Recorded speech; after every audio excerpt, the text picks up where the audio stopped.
If you are a steak lover, then watch this video till the end. Let's get started. Here I have taken 2 beef tenderloin steaks.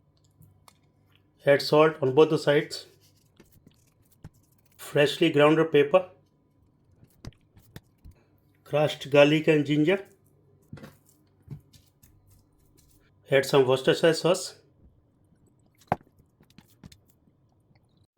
Marinate and keep for half an hour. In a pan, add oil. Add potatoes cut into long strips. Add salt, pepper.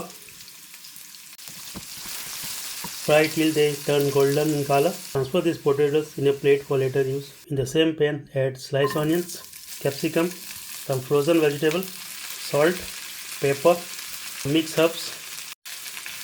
Saute for a minute or 2.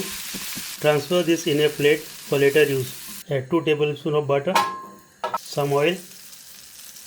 Place the steak and cook it on medium flame 3 minutes each side. After 3 minutes, turn on the other side. For the white pepper sauce, add butter, add chopped garlic, add 3 tablespoons of all-purpose flour, add 1 cup of milk,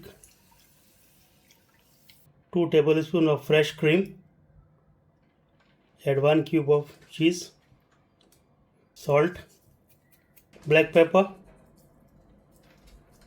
mix herbs,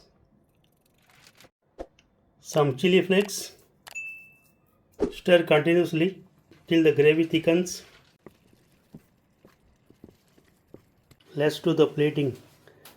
Add the fried vegetables, French fries, place the steak, add the pepper sauce. Our steak with the creamy pepper sauce is ready to serve.